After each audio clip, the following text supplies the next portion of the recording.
Class. आज का हमारा टॉपिक है simple harmonic motion. Simple harmonic motion पढ़ने से पहले हम थोड़ा सा वाइब्रेटरी मोशन का अपना कंसेप्ट क्लियर कर लें कि हमने पढ़ा हुआ है कि वाइब्रेटरी मोशन ऐसी टाइप ऑफ मोशन होती है जिसमें बॉडी हमारी to and fro motion show करती है अबाउट अ मीन पोजीशन। जैसे कि आप फिगर में देख रहे हैं कि यहाँ पे ओ हमारे पास एक मीन पोजीशन है, और अगर हम बॉडी को ए यानी एक्सट्रीम पोजीशन की तरफ लेकर जाते हैं या बी एक्सट्रीम पोजीशन की तरफ लेकर जाते हैं तो बॉडी जो है वो टू एंड फ्रो मूव करना शुरू हो जाएगी अबाउट मीन पोजीशन ओ। तो इस टाइप की मोशन को हम वाइब्रेटरी मोशन कहते हैं। सिंपल हार्मोनिक मोशन को पढ़ने से पहले वाइब्रेटरी मोशन पढ़ने की वजह ये है कि अगर हम सिंपल हार्मोनिक मोशन को डिफ़ाइन करना चाहें तो सिंपल हार्मोनिक मोशन जो है वो एक स्पेशल काइंड की वाइब्रेटरी मोशन होती है। इसके अंदर कुछ स्पेशल किस्म की प्रॉपर्टीज़ होती हैं जो हम बारी बारी डिस्कस करते हैं, लेकिन उससे पहले सिंपल हार्मोनिक मोशन को समझने के लिए हम कुछ एग्जाम्पल्स लेते हैं, जिनमें पहली एग्जाम्पल हमारे पास मैस स्प्रिंग सिस्टम की है। जैसे कि आपको नज़र आ रहा है कि हमारे पास एक मैस है जो कि एक स्प्रिंग के साथ अटैच है और उसके बाद एक हॉरिजॉन्टल सरफेस के ऊपर पड़ा हुआ है। ये तीन पोजीशंस हैं, पोजीशन ओ, पोजीशन ए और पोजीशन बी। ये वही तीन पोजीशन हैं जो आप ऊपर देख रहे हैं कि एक मेन पोजीशन है और दो एक्सट्रीम पोजीशंस हैं। अगर हम अपने मैस को मूव करवाएं और मूव करवाते हुए पोजीशन ए की तरफ ले जाएं तो ये मैस कुछ फासला जो है वो कवर करेगा, कुछ डिस्टेंस कवर करेगा। इसको हम नाम दे रहे हैं एक्स का, जो कि डिस्प्लेसमेंट है। तो आप देख सकते हैं कि जब पोजीशन ओ के ऊपर है तो इस मैस का डिस्प्लेसमेंट जो है वो ज़ीरो है, और जैसे ही हमने उसको मूव करवाया तो एक डिस्प्लेसमेंट की कुछ अमाउंट आ गई हमारे पास। उसके बाद जब हम मैस को यहाँ से लीव करते हैं, मैस दोबारा अपनी एक्सट्रीम पोजीशन मीन पोजीशन की तरफ मूव करना शुरू करता है, तो यहाँ आकर इनर्शिया के बायस हमारा जो मैस है वो यहाँ पे स्टॉप नहीं करेगा बल्कि मूव करना शुरू कर देगा पोजीशन बी की तरफ, और इस वक्त भी ये कुछ डिस्प्लेसमेंट जो है वो कवर करेगा, जिसको हम हुक्स लॉ पढ़ चुके हैं कि हमारे हुक्स लॉ में स्ट्रेस जो है वो डायरेक्टली प्रोपोर्शनल होता है स्ट्रेन के। तो मैस स्प्रिंग सिस्टम में जो फोर्स हम लोग स्प्रिंग के ऊपर लगा रहे हैं, मैस के ऊपर लगा रहे हैं, उसको हम स्ट्रेस का नाम देंगे, और उस फोर्स की वजह से डिस्टेंस कवर हो रहा है उसको हम स्ट्रेन का नाम देंगे। तो हुक्स लॉ के अकॉर्डिंग हमारी फोर्स जो है वो डायरेक्टली प्रोपोर्शनल होगी डिस्प्लेसमेंट के, और जब हम डायरेक्टली प्रोपोर्शनल का साइन हटाते हैं तो डायरेक्टली प्रोपोर्शनल का साइन हटाने के बाद जो हमारे पास कांस्टेंट आता है उसको हम स्ट्रेन कांस्टेंट का नाम देते हैं।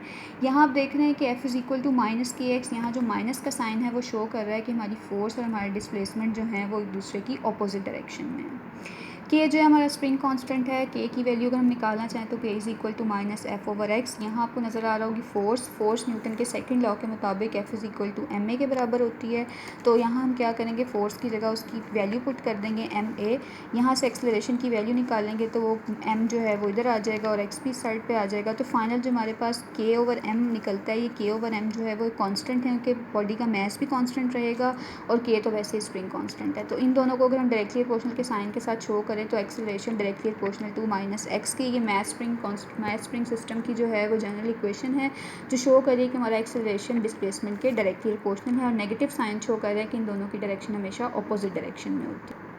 अब हम बात कर लेते हैं सिस्टम की एनर्जी की। जब हमारी बॉडी जो है वो मीन पोजीशन यानी ओ के ऊपर मौजूद होगी, हम उसके बाद उसको मूव करवा के जब ए की साइड पे लेके जाते हैं, तो आप सबको पता है कि जब किसी बॉडी को मूव करवाना चाहते हैं तो जब हम उसे मूव करवाते हैं तो हम क्या करते हैं, उसके अंदर जब उसे लेकर जा रहे हैं, फोर्स लगा के उसे मूव करवा रहे हैं, तो हम उसके अंदर असल में एनर्जी रीस्टोर कर रहे होते हैं। एनर्जी की जो स्टोर करने का प्रोसेस होता है वो एनर्जी स्टोर होती है, उसको हम पोटेंशियल एनर्जी का नाम भी देते हैं। इसलिए हम कह सकते हैं कि जब हम अपने मैस को पोजीशन ओ की तरफ लेकर जाएंगे तो क्या होगा कि हमारी पोटेंशियल एनर्जी क्या हो जाएगी, मैक्सिमम हो जाएगी, और उस वक्त क्योंकि बॉडी हमारे पास उसके पास किसी किस्म की कोई वेलोसिटी नहीं है तो उसकी काइनेटिक एनर्जी क्या हो जाएगी, ज़ीरो।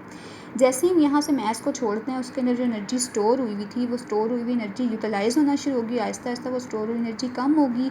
जो जो स्टोर हुई हुई एनर्जी कम होगी तो उसकी पोटेंशियल एनर्जी क्या होना शुरू हो जाएगी, कम होना शुरू हो जाएगी, और काइनेटिक एनर्जी वेलोसिटी की वजह से ज़्यादा होना शुरू हो जाएगी। तो मीन पोजीशन पर आने पर हमारी पोटेंशियल एनर्जी जो है बिल्कुल ज़ीरो हो जाएगी, क्योंकि सारी हमारी जो रिस्टोरिंग एनर्जी है वो यूज़ हो चुकी होगी, और वेलोसिटी की वजह से काइनेटिक एनर्जी क्या हो जाएगी, मैक्सिमम हो जाएगी। तो हम कह सकते हैं कि हमारी एक्सट्रीम पोजीशन के ऊपर काइनेटिक एनर्जी ज़ीरो और पोटेंशियल एनर्जी मैक्सिमम होती है, और मेन पोजीशन पे काइनेटिक एनर्जी मैक्सिमम और पोटेंशियल एनर्जी जो है वो ज़ीरो। एक बॉडी जब वाइब्रेट करती है अपनी मेन पोजीशन के इर्द गिर्द टू एंड फ्रो, तो अपनी मेन पोजीशन के इर्द गिर्द मूव करने के लिए या एक वाइब्रेशन कंप्लीट करने के लिए जो टाइम वो यूटिलाइज़ करती है उसको हम नाम देते हैं टाइम पीरियड का।